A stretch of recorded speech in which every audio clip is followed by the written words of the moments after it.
Hello, everybody. My name is Derek, and this is the Double D podcast. Of course, today it is just really the solo D podcast. Today, I'm the only one here. All right, Darren is busy. He's got a different work schedule than I do, so it's really hard to get together for these reviews. I did have a replacement lined up. However, it was my girlfriend, Angela King. However, she had to work. So unfortunately, today is just me going to be doing this solo review. So if you guys really like me, this will be a great episode for you guys to watch. If you hate me, this might be tough, but I recommend that you stick around and you watch because we're going to be talking about Battle on the Border going to Morrow, Ohio for New Beginnings. New Beginnings is an amazing show. It was an amazing show. It's always an amazing show. And this year was absolutely no different. I'm not going to waste your guys' time because I want to review this show and then I want to preview Battle on the Border's next show, which is Mile Madness on March 29th, which as of the day of recording this, it's less than a week away. By the time this comes out, it'll be just a few days away. So I want to get right into it. I want to help get you guys prepared and ready for Mile Madness. So let's jump right into it. New Beginnings. So we kicked off things with Ethan Evans and Sergeant Ledbetter battling it out in the hardcore tournament. Now, the hardcore tournament has two semi-final matches essentially, and then the winners of those two matches will take each other on in a final match, and that winner of the hardcore tournament, of that match, is the winner of the hardcore tournament, and they become the #1 contender for the hardcore championship. So this has a lot at stake. The two men that we were talking about, Ethan Evans and Sergeant Ledbetter, actually do have a little bit of history in the past. If you guys remember, Ethan Evans was a masked man, and he was running rampant on Battle on the Border, and one of those people who tried to help get rid of the masked men was Sergeant Ledbetter. Then, on top of that, at New Year's Eve Bash, Ethan Evans got involved in the main event that Sergeant Ledbetter was refereeing, and Sergeant Ledbetter super kicked him, and his head landed in the back row. So now, this is kind of a grudge match in a way between these two. They've crossed paths a lot unofficially, and now this is the first time that officially they're meeting in the middle of the ring in Battle on the Border. So already kicking off New Beginnings, we're starting off with a bang, right? I mean, these two guys do not like each other, and they don't try to make it look like they like each other. I mean, Ethan Evans, we know how crazy he can get. I just noticed I have a string here. Ethan Evans, we know how crazy he can get. I mean, listen, you guys don't have to like Ethan Evans. I know a lot of people don't. I know I sure don't. He kicked me off my own podcast. He makes fun of me, my girlfriend, and her family all the time. So I'm not a huge fan of Ethan Evans, but I will give him this. He is a very, very tough individual. And he's going up against the hardcore American hero. He's going to have to be tough in this matchup in order to win. Now, I will say that, in my opinion, going into this match, I have to give the edge to Ethan Evans a little.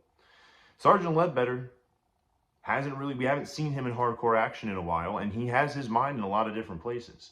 I mean, and we'll talk about that as the match goes on. But going into this, I mean, Ethan, we know how much he wants that hardcore title.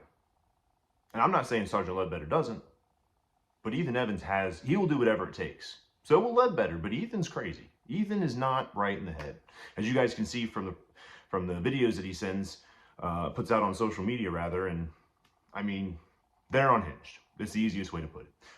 So, I mean, this match was crazy. I mean, it's a hardcore match, so you know what's going on. There's weapons involved. I mean, at one point, I think it was Sergeant Ledbetter threw in like 9 different chairs in the ring. It looked like he was going to suplex them onto the chairs or something of the sort. But before he could get a chance to do that, Benjamin Chimera and Sergeant Ledbetter, they have history. Benjamin Chimera came out, interfered in the match, and actually hit Sergeant Ledbetter in the head from behind like this, hit him in the head with the chair, causing Sergeant Ledbetter to fall over, and Ethan Evans was able to get the pin. 1, 2, 3. So unfortunately, Ethan Evans does get the victory. Not exactly cleanly, but I mean, hey, it's a hardcore tournament. Anything can happen, so it's not dirty. But it looked like Sergeant Ledbetter was going to get the victory. There's a lot of back and forth in this match, but Sergeant Ledbetter has, the experience. He had the strength, edge, had all those. But Benjamin Chimera made sure he was not going to win. So Ethan Evans does get the victory and moves on in the hardcore tournament. But don't worry, Benjamin Chimera will come back later, and he's going to be taking on Paxton Calloway for the for the BOTB heavyweight title. So stay tuned to see what happens there. But next we have Marion Fontaine. Marion Fontaine comes out. He's supposed to be wrestling Avery Hertz for the Zero Gravity title. But instead of Avery Hertz coming out, and I did the music for this show. I played his music 3 times. Avery Hertz did not come out. But guess who does? Everybody's favorite, David Barnabas Spector, comes out. Now, to quote Darren, not me, I never said this, but to quote Darren, Darren said that he is an asshole. Again, I would never say that about David Barnabas Spector, but Darren did. He's not here, but he did say it. You can go back and watch. I don't know what video it is, so that means you have to watch all of our videos in order to find out. Shameless plug to make sure you watch our videos. Anyway, David Barnabas Spector comes out and says something about how Avery Hertz was too unbothered to be here. He's the greatest investment. He's not coming tomorrow, whatever it may have been. Marion Fontaine then issues an open challenge and says, hey, whoever in the back wants to come out and fight me, I'll put my #1 contendership on the line. And he does. And he gets answered by none other than TJ Fury, who in my opinion is one of the fastest rising stars in Battle on the Border when it comes to the Zero Gravity division. He's young. He's fast. He's quick. He's also fearless. He's just fearless in a different way than Ethan Evans was. I called Ethan Evans fearless, I believe. If not, I have in the past for sure. TJ is, but in a different way. He doesn't do it in the hardcore way. I mean, he can be that way. We've seen that when him and Ethan fought each other in a cage match. But he's fearless in the sense that he doesn't really care. He just uses his body as a weapon. He doesn't need weapons. His body is a weapon. And Marion Fontaine is also very talented. So this matchup, you know, although it's not for the title, Marion Fontaine cannot let his guard down. He's got to stay on his horse, especially considering that by the time the bell rung, David Barnabas Spector is still walking around. I mean, he didn't go to the back. He didn't get in his car and leave. He's still there, and he's watching what's going on. Because Avery Hertz, if you remember right, Avery Hertz won the Zero Gravity title in very nefarious ways. And right before that, David Barnabas Spector helped Avery Hertz beat TJ Fury to get the #1 contendership so that could happen.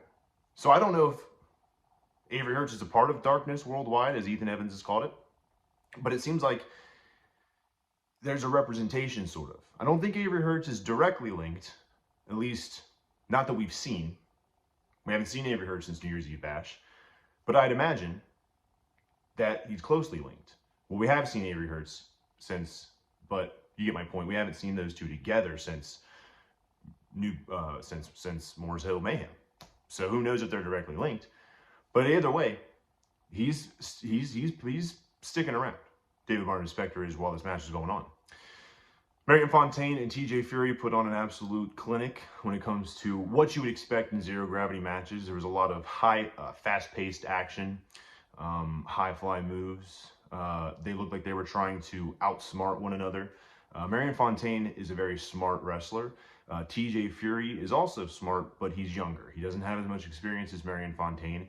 And that showed, because at the end of the match, TJ Fury went to go and hit a move that he had already hit, which includes him going over to a corner and running up the turnbuckles and then performing his move. He had already hit it once earlier on in the match. He tries to hit it again. Marion Fontaine remembered, put the stops on, and is able to get the quick roll-up victory.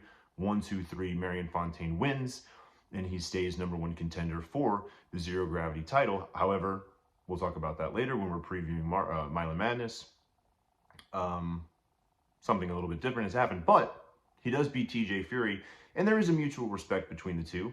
When the match is over, they do shake hands, and they go their separate ways. It was a good match, and it's one of the only matches on the whole of the night that like the two guys left not hating each other. Like every other match ends with people just not liking the other person in the ring for the most part. So it's nice to see. I usually do this when Darren's here, and I forgot to do it for this one. So we'll go back real quick to the Ethan Evans and Sergeant Ledbetter match. What's next is what we always say. When we get done with the match, we always talk about what's next for that person. So obviously Ethan Evans moves on. We'll talk about him later. Sergeant Ledbetter, though, what's next with him? I mean, Benjamin Chimera interfered in his match. I'm sure that's not going to sit well with Sergeant Ledbetter, and I'm sure he's going to want revenge. So we'll see what happens there.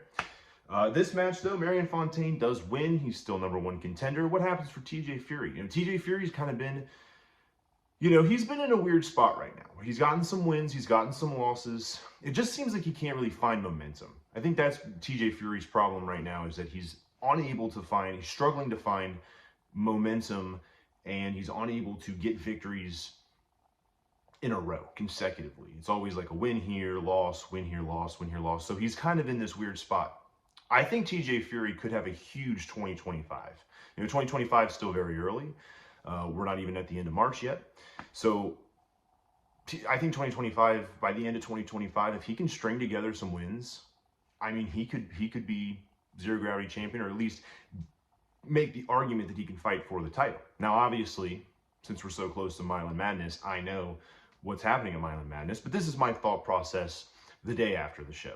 I'm thinking, okay, TJ Fury can get back in the saddle here. He just needs to string together a couple of victories. He's struggling to be consistent, but he can do it. I believe in TJ Fury. I mean, if I had to have power rankings of people who I think will be champion by the end of the year, and TJ Fury's at the top of the list. One of the people at the top of the list. So, TJ, keep your head up, man. I mean, it was a good match. Marion Fontaine is the greatest semi-professional pro wrestler. That's his words. So, it's nothing to shake your head at.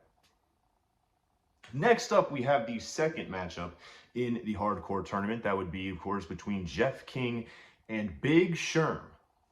Big Sherm is debuting. We don't know anything about Big Sherm. We know that he is, I mean, listen, he's crazy enough to put himself in this hardcore tournament. That's really all we need to know about him. Especially since, at the time that he put himself in,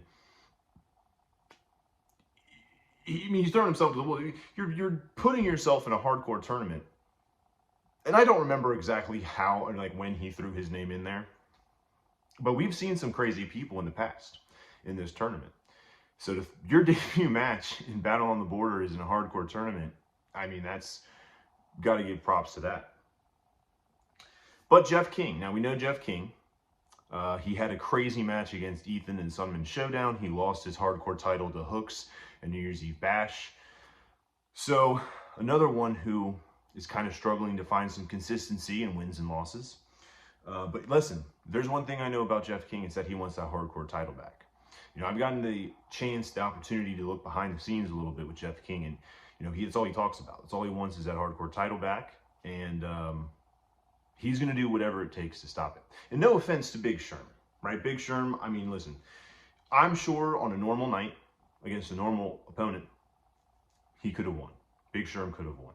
But there was nothing that was going to stop Jeff King in this match. Jeff King is determined to become #1 contender and to have that hardcore title back.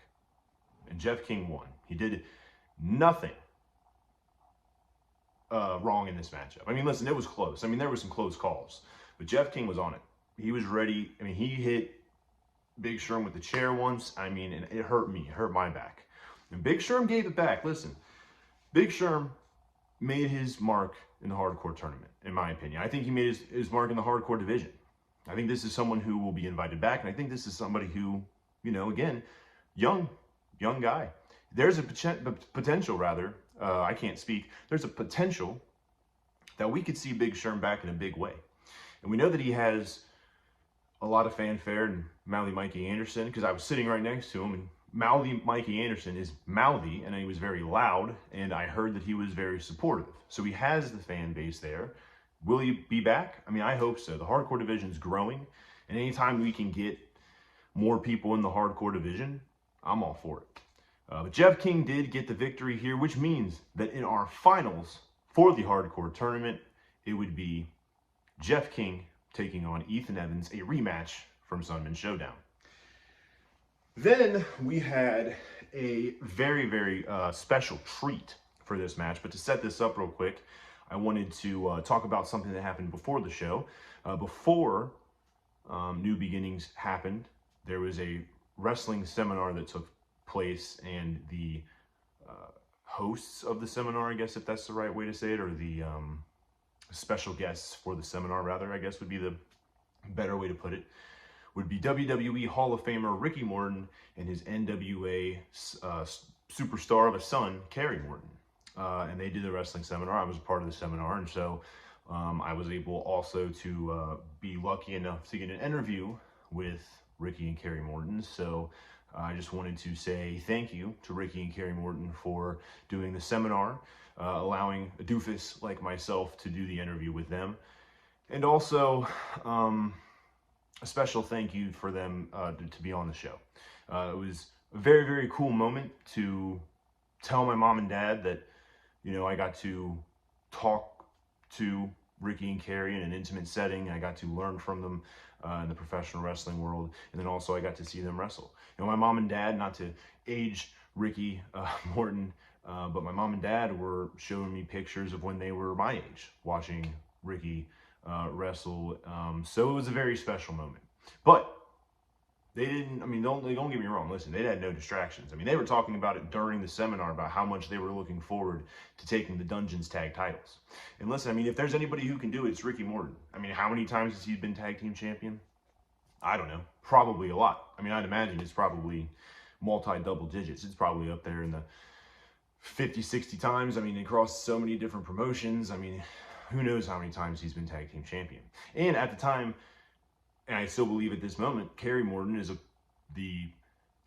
don't know what they call it in NWA, the trios champion, the six-man champion, something along that with the Southern Six. So he's a champion as well in NWA currently. So, and Ricky can still go. He was kicking everybody's butt in the seminar. He was just picking us up one by one, lining us up and taking us out. So they were ready. They used us as target practice to get ready for the Dungeon. Now, you got to remember, the Dungeon are huge people, right? You had Kyle Craven and the American Beast. Theirs are two big guys, and they're going to be tough to beat going into this matchup. But you know what Ricky has is unbelievable experience edge here. Kerry's young and he's a star, current day superstar, and then you have the Great American Beast, who is very tough. Great American Beast is very tough. He's very strong. Same with Kyle Craven. All four talented people. I was really looking forward to this matchup, and I didn't disappoint. It was incredible to watch the crowd come alive for this matchup. The crowd was great all night, but when you get to see someone like Ricky Morton, the crowd definitely was behind them and trying to help them as much as they could throughout this matchup. But let's just call it how it is. The Dungeon will do whatever it takes to retain those titles, including distracting referees, doing tags behind referees' backs. They'll do whatever it takes. They're not playing by the rules. And Ricky and Kerry are trying their best to play by the rules here, and they came up short. The Dungeon retained their tag team championships, and Ricky and Kerry Morton did take the loss here. But they put on a great showing. It was close. It was a back-and-forth matchup. It really, really was. It could have went either way a couple of times. There were some close calls. And by the way, Kerry Morton, I've seen him wrestle on TV a couple times. We're getting to watch him in person. Kerry Morton's, this is coming from somebody who's doing a Battle on the Border review in his bedroom right now. But I'm telling you, Kerry Morton is extremely talented. And if you haven't, go on to NWA's X page, formerly known as Twitter, and they are live. I believe it's every Friday on X. You can check them out on YouTube as well. Go and check out the NWA. Still going. And there's a lot of great and talented people in the NWA right now. So go and check them out. But there was also something very cool that happened. And that was after the match, Denham Levens gets in the ring. And he inducts Ricky into I guess inducts is the right way, but he's invited Ricky. He's going to be putting him into Battle on the Borders Hall of Fame. So congratulations to Ricky Morton for being a part of the Battle on the Border Hall of Fame. He will be back for New Year's Eve Bash at the end of 2025. And he said something when he accepted the offer. He said he'd be back and he wanted another shot at whoever is the tag team champions at that time. Ricky Morton is 70 years old and he wants to be champion again. And listen, I believe Ricky Morton could be champion. If they come back to Battle on the Border, I don't know who in the world knows who the tag team champions will be at that point. Anything can happen. But man, if it's the Dungeon, good luck beating Ricky and Kerry twice. If that match happens 10 times, 5 times the Dungeon win, 5 times the Morton win. So it was a close matchup, but the Dungeon do win, and they retain their titles. So congratulations to the Dungeon, I guess, although underhanded tactics and nefarious ways. Not a huge fan of getting victories that way, I'm not. But hey, you know what? They did walk away with the gold, and that's really all that matters at the end of the day. So moving on to the next match. This was a women's title match. This was between Shauna Reed and Paris McQueen. Now, Shauna Reed has been champion. This is her 3rd time being champion. She's a great champion. Probably, I would say that, I mean, it's pretty, arguably the greatest women's champion in Battle on the Border history up to this point. And she is defending her title against one of the up-and-coming stars in Battle on the Border. Not just in Battle on the Border, but really in the whole area and in wrestling in general. Although, you know, again, not a huge fan of the way she gets victories, but I digress. She gets the job done. She's #1 contender. She puts her #1 contendership on the line in Sunman when she didn't have to. Wins. Again, not a fan of the way she did it, but she wins. And now she's getting a shot at Shauna. This is what she wanted all along. She wanted a shot against Shauna, and she's going to get it. Now, when this matchup started, you know that Shauna Reed, in the back of her mind, is trying to watch for Towboy. I was looking around for Towboy because Towboy always comes out with Paris McQueen, and so I thought, well, it's weird that Paris is coming out alone. This is weird. I'm looking around for Towboy, and I'm like, oh, as the match is going on, I'm thinking, Towboy is not around. So this will be the first time that we get to see Shauna and Paris, or really, I mean, this is the first time we get to see Paris wrestle one-on-one with no one on the outside helping or distracting or doing anything to help her. So this is going to get to see what Paris McQueen was truly made of. And I know Paris McQueen is talented. I know she is very, very good, but she's always had help. So this will be the first time we get to see her without the help, I thought. However, at some point in the matchup, a guy, I don't know who this guy was, but a guy, it wasn't Towboy. I've never seen this person before. Interferes, hooking Shauna's leg. Shauna's looking back like, what's going on? Where was security? I mean, I don't know where security was. I was technically a part of security, but I'm also sitting there at the soundboard. So I got a job to do. There's 4 or 5 other security guys. They're just letting people walk up and hook wrestlers. And then not only that, then hands the title to Paris McQueen. Paris McQueen cracks Shauna Reed in the head with it. That guy takes the title away and makes sure the referee doesn't see distracting referees. Shauna cracked, or Paris McQueen rather, cracks Shauna with the title. And Paris McQueen gets the 1-2-3 victory, meaning that we have a new women's champion in Battle on the Border, and it is Paris McQueen. Now, this is, in my opinion, a huge upset, right?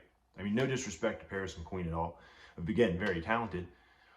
But Shauna Reed, 3-time women's champion, I just wouldn't have expected. But when you have all of the outside interferences, man, when you have somebody, I mean, I don't even know who that guy was, interfering, titles getting hit, using titles to hit people, that's what's going to happen. You're going to win. Shauna didn't have her eyes in the back of her head enough, I guess. I mean, she tried her best, but what can you do? I mean, you're facing a 1-on-2 match, essentially, at that point, and it's impossible to always keep track of what's going on. And Paris McQueen got the victory.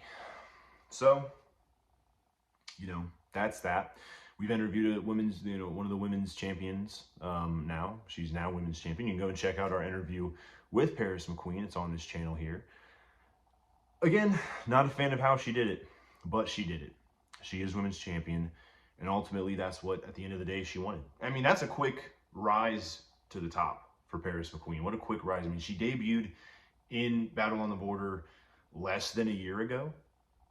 Roughly, I think, right? I could be wrong. If I'm wrong, let me know in the comments. But I believe it was less than a year ago, and now she's already women's champion. So she's quickly made a rise. And by the way, in a division that is growing. So when you're the top of the cream of the crop, and there's a lot of crop, that says a lot about you. But, and we've said this before in podcasts in the past, that means that you have a lot of people who are targeting you. And now Paris McQueen is going to be subject to those targets. We've never seen that before. How is she going to react to that? She's going to have 15 women, roughly, who are on the BOTB women's roster, looking at her and trying to get that title. So how is she going to respond to that? But hey, you know what? If Paris McQueen, if you're watching this, congratulations on your win. I know how hard you've worked for it, although you did need a little bit of help from a foreign object and a man who still unidentified to this moment, to my knowledge at least. You did get the victory, so congratulations. And Shauna, listen, Shauna, she's going to bounce back. She'll be back, and when she comes back, she's going to be she is coming back with a vengeance. When she comes back, and listen, Shauna is not beyond the realm of possibility that she becomes a 4-time women's champion. Right? We've seen her do it 3 times already, and she's going to be angry. I mean, she was livid when she was leaving the ring, when she regained consciousness and realized what happened. She was livid, and she has every right to be. So, but when she comes back, she's going to come back for a vengeance. But how long does it take her to get back to the top of the rankings? By then, will Paris be champion? How long will Shauna be gone? These are all questions I don't have answers for. So I don't know why I'm doing a podcast. Usually when you watch podcasts, you're getting you're getting information. I'm supposed to be informative. I'm asking questions that I don't have answers to.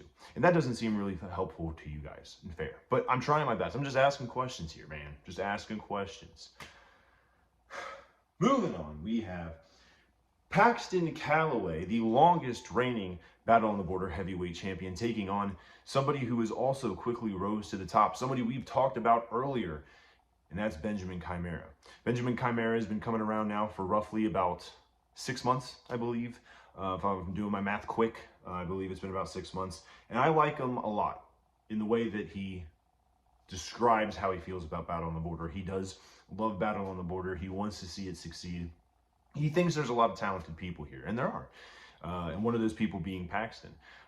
He wants to work his way to the top, and that's exactly what he's done to get this title opportunity against Paxton. However, how he's gone about it has not been the way that I am a huge fan of. In Sunman, he used a chain, if I'm again recollecting correctly, to beat my trainer, Sergeant Ledbetter. Now Benjamin Chimera, is the trainer on Mondays. I take the Wednesday class. He's a trainer on Mondays, and there was a little bit of trainer warfare going on. He talked trash about my class. We talked trash about his class. Benjamin Chimera got the last laugh by knocking Sergeant Ledbetter out, again, if I'm remembering correctly, with the chain in Sunman to get the victory, which means that Sergeant Ledbetter now has 2 losses back-to-back, which, when was the last time Sergeant Ledbetter has 2 losses back-to-back? Well, a little bit of a slide right now. That's okay.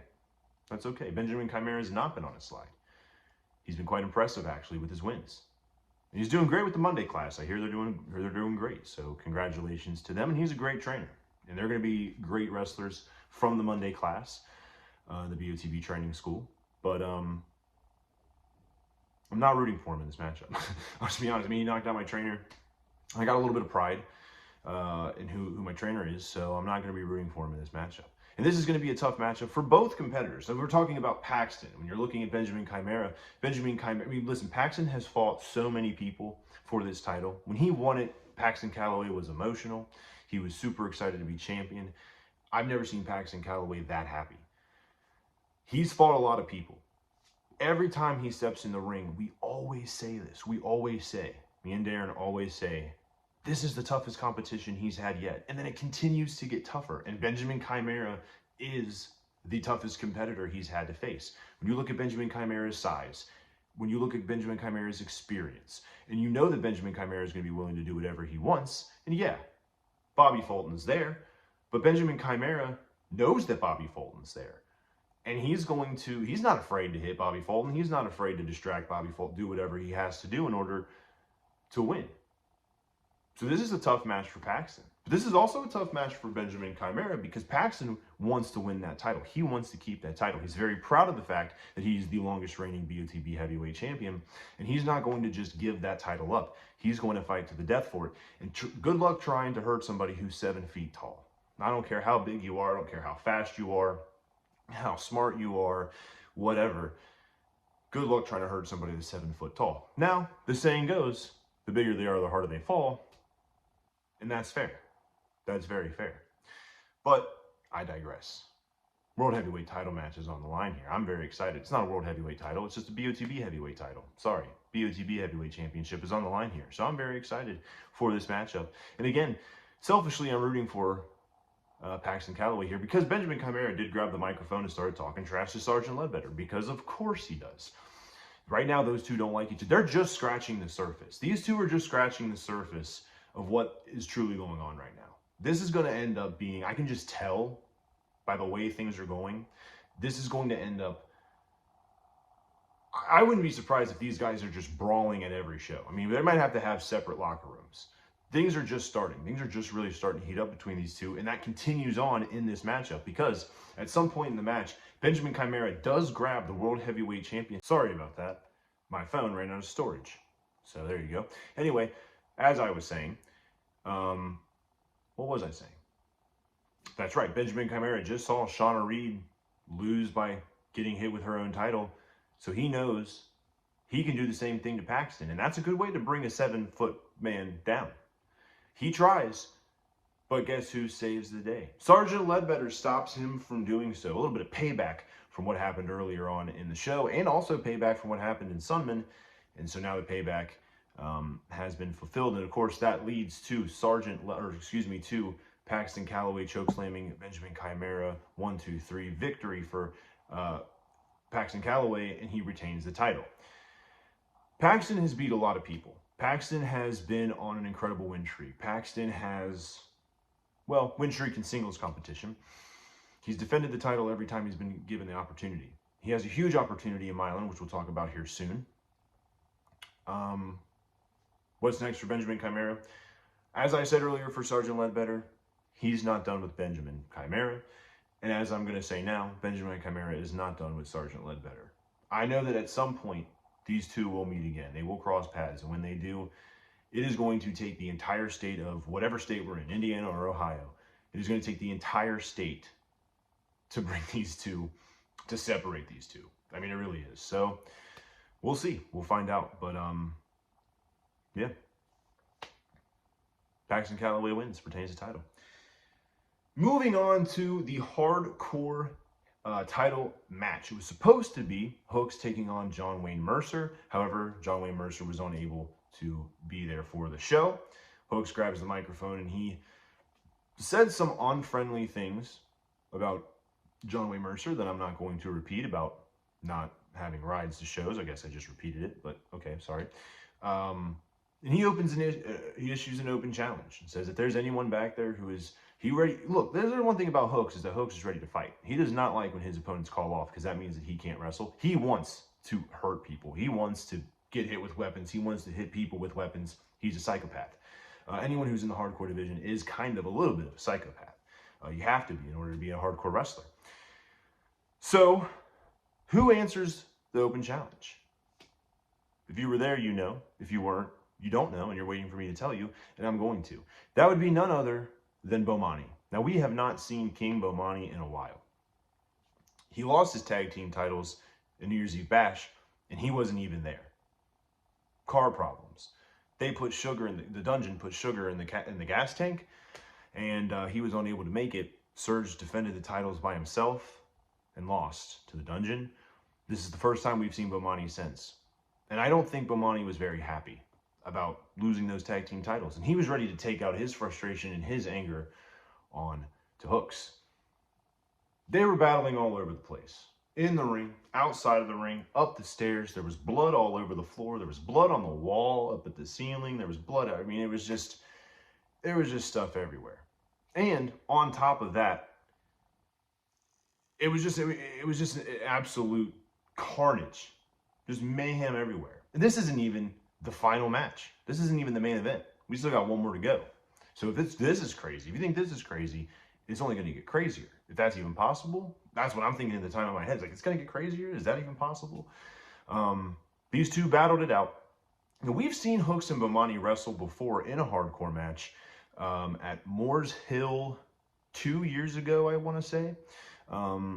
Hooks came out victorious then, and Hooks comes out victorious now. Hooks does defeat Bomani for the hardcore championship, and he retains it, which means that the winner of our main event will be taking on Hooks for the hardcore title at Milan Madness. Now, it is worth noting that Bomani, I don't know if his next step is to continue on in the hardcore division. He beat Hooks up. I mean, he hurt Hooks. I mean, don't get me wrong. He's capable of being a hardcore guy. He really is. But does he want to get those tag titles back? Surge does have that golden ticket that he has never cashed in. Are they going to try to cash that in? Or is he done with Surge? Have they talked since they lost the title? We haven't seen Surge since he lost. I mean, there's a lot of unanswered questions here with Bomani and what's next. But we'll talk about Bomani later, and we'll discuss that further. But now it's time for our main event of the evening, and it is none other than the Forgotten One, Ethan Evans, taking on Jeff King.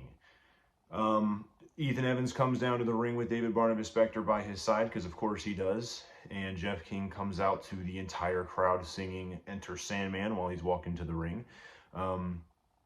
These are two crazy people. I mean, we saw their match in Sunman. We know what they're capable of, especially against each other. So getting a part two is a wild thing to think about. And it's a scary thing to think about. And these two go to absolute war.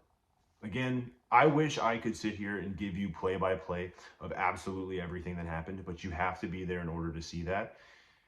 This match was crazy. I mean, there was tables being set up, there was chairs people were getting, it was just a wild match. If you take their match in Sunman, this was just as crazy, if not crazier. There were tubes being used. You know those fluorescent tubes, those fluorescent light tubes that like people put up in, like buildings, and they're hitting each other with that. At one point, there was like a 6-pack that Ethan hit Jeff with, and Ethan picked up the glass tube and he put it in his mouth and he ate it, because he's a psycho, and there was just crazy stuff going on all over the place. Mouthy Mikey Anderson got hit by Jeff King again. This is 2 shows in a row now. Jeff King's beating up everybody. I didn't get in his way.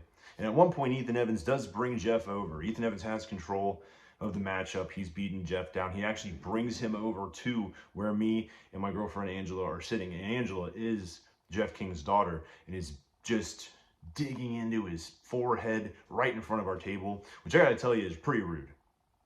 Ethan, if you're watching this, that was a rude thing to do. Okay, I had to counsel her throughout the rest of the matchup. Things were getting crazy. But at one point, Ethan Evans goes up to the top rope. Jeff pushes him off the top rope, not into the ring, but to the outside of the ring. Then gets out of the ring and power bombs him through a piece of plywood that was set up between some chairs. Jeff King gets the victory and will go on to face Hooks. And how apropos, Jeff King is from Milan.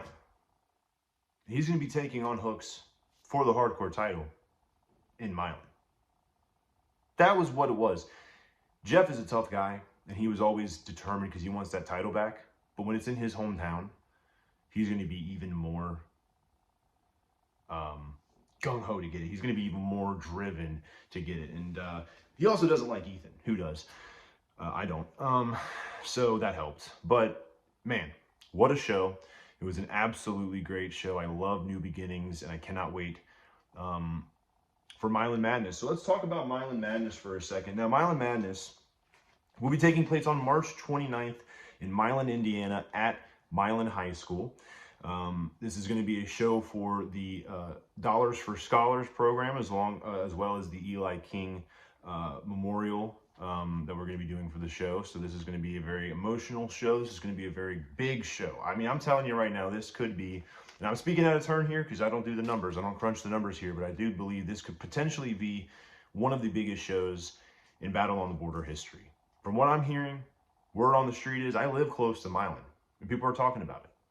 It's all over social media. It's all over. I mean, they have it in the big board in Milan. They're talking. I mean, people in the Milan school system. There's kids that are going to go. There's teachers that are going to go. There's parents that are going to go. There's people from other schools that are coming. It's going to be an absolutely fantastic show. And what do you have to look forward to? Well, I'm going to tell you right now. By the way, just want to put it out there. Thank you to everybody who came to New Beginnings and made it such a great show. The fans were absolutely fantastic. It was a great show. It's getting bigger every year. It's going to continue to get bigger. But let's talk about what's going on at Milan Madness. So let's start off with the Hoosier Rumble. Now, the Hoosier Rumble is something that I have a lot of special interest in, and you'll see why here in a second. But this is a matchup that was originally described as the winner of this getting a women's title match the next time that they came around to Indiana. The Battle on the Border comes around to Indiana. So whoever wins this would technically be #1 contender, but only in Indiana for the hardcore title. Well, no, it's not for the hardcore title. It's for the women's title. Did I say hardcore this whole time? I might have. It's late. Is a Hoosier Rumble where the winner is the #1 contender for the women's title, but only in Indiana. However, Paris McQueen is a part of this matchup. So now that means that if she wins, she doesn't have to worry about an extra #1 contender sitting waiting for her, potentially, if she's still champion the next time we come to Indiana. But if she doesn't win, one of these women will. Who's all in this Hoosier Rumble? Let's talk about it. We have Paris McQueen, as I said. We have Lucy B. Sweet, Madison Payne, Sebastian LaShawn, Betty D., Casey Clay, Steffi Mack, who I believe is making her BOTB debut, and Emily Rose. We also have 2 debuting members who are from the Monday class of Battle on the Borders Training School. They are also from Milan. They are related to Jeff King in some way. One of them the wife, one of them the daughter. That's right, I'm talking about Missy King and Angela King are in the Hoosier Rumble. That's 10 women in the the Hoosier Rumble. And it is going to be an absolutely fantastic show. Now, obviously, I'm a little biased here when I'm saying that as an unbiased podcaster and somebody who reports for Battle on the Border, I hope this is a barn burner. I think this is going to be a fantastic match, and everyone's going to leave happier for watching it. However, as a proud boyfriend, I have to say I'm rooting for Angela King. I have to. Sorry, everyone else. But yeah, so it's Angela King, Madison Payne, Paris McQueen, Missy King, who again is the wife of Jeff King, Lucy B. Sweet, Sebastian LaShawn, Betty D., Casey Clay, Steffi Mack, and Emily Rose. That's the 10 ladies in this matchup. Now, any one of these 10 could win. We haven't seen Sebastian LaShawn in a while. I believe the last time that we saw her, she wrestled Storm Garcon. Betty D. and Emily Rose wrestled each other the last time we've seen those two. Casey Clay was in a triple threat with Ari Alexander and Madison Payne the last time that we saw her. Speaking of Madison Payne, the last time that we saw her, she was wrestling Shauna Reed and Sunman for the title. Lucy B. Sweet, we haven't seen in a while. I believe the last time we've seen her, she wrestled Shauna Reed as well, I believe, in Versailles. I could be wrong about that. If I am, I'm sorry. And then, yeah, Angela King and Missy King are making their debuts. So make sure you watch who will leave the #1 contender for Indiana, if there is one. Like I said, if Paris wins, I guess there isn't one. Then we have, this is breaking news, in my opinion, for just wrestling in general, not just even for Battle on the Border, but just wrestling in general. We have a title versus title match between the BOTB heavyweight champion, Paxton Calloway, and the current NWA World Television Champion, Carson Drake. That's right, the Golden State God, Carson Drake, is coming back to Battle on the Border, and this is a historic matchup. This might be one of the biggest matchups in Battle on the Border history. In my opinion, one of the biggest matches in Battle on the Border history was the matchup that broke up the Army of Destiny. This rivals that in comparison, because there is a potential that Carson Drake, if he wins this, is the Battle on the Border heavyweight champion and also the NWA World Television Champion.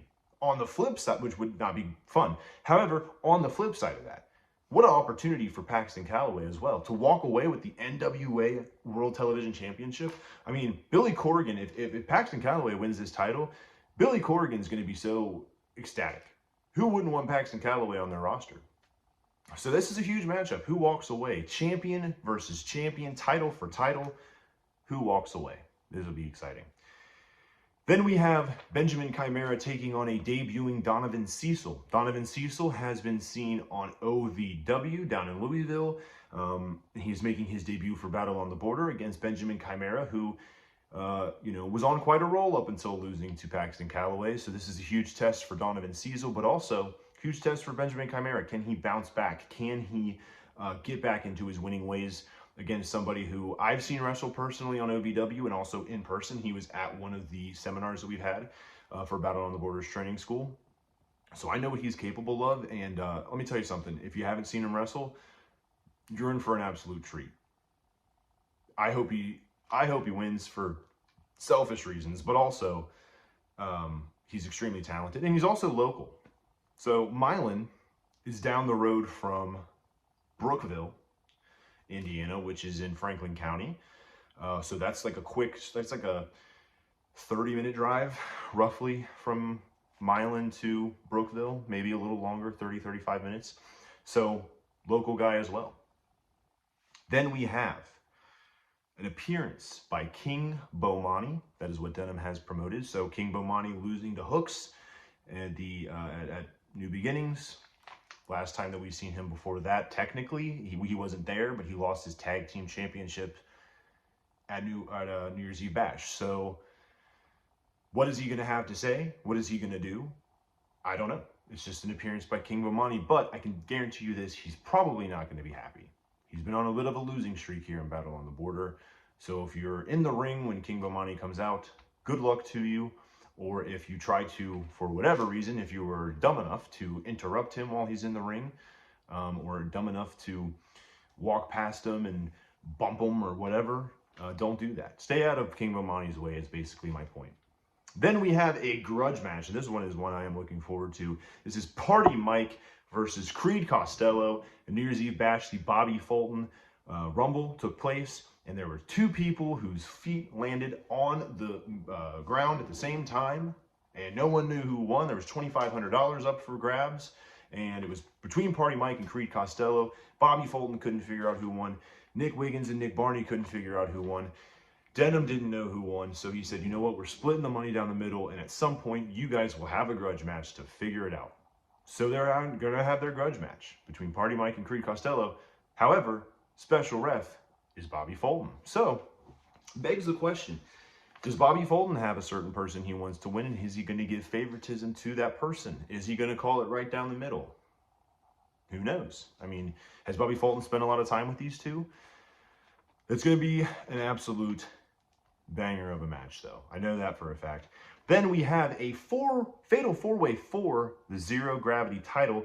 That would be between the champion Avery Hertz taking on El Toro Loco, RJ Flores, Ethan Evans, and TJ Fury. Now, TJ Fury has problems with Avery Hertz and Ethan Evans. El Toro Loco, RJ Flores, he's kind of the outlier of this matchup. However, he's extremely talented. He was at New Year's Eve Bash for the Bobby Fulton Battle Royal. He was eliminated by Super Oprah. He's a former boxer, an MMA fighter. So you can't overlook him. You can't overlook him at all. Who knows what he's capable of truly? We haven't really seen, and we're not even really going to get to see what he's capable of in a fatal four-way. I mean, you are a little bit more, right? But I feel like one-on-one is the better way to know what someone is truly capable of, as far as like, you know, what are they, you know, what are they good at? What are they known for? But a battle royal is definitely not as bad. How am I going to word this? A fatal four-way is better to find out what someone is worth. So very excited to see what he's capable of. And then, I mean, man, Ethan Evans, TJ Fury, Avery Hertz. I mean, if you're TJ Fury, you better hope that RJ Flores is going to help you out, because Ethan Evans and Avery Hertz are going to be coming after you, TJ. I'm just going to tell you how it is. Now, on that flip side, though, Ethan Evans probably wants that Zero Gravity title as well. So is Avery might have to have some eyes in the back of his head as well. He can't trust Ethan Evans. Then we have Piper GK Fam taking on Austin Elm, who is also known as Towboy. But now he goes by Austin Elm. I guess he's graduated from Towboy, now he's Austin Elm. So if you hear the name Austin Elm and you don't know who that is, it is Towboy. So Towboy is now Austin Elm. But Piper GK Fam, I think this matchup has the potential to be the match of the night. I really do. Piper GK Fam, extremely talented.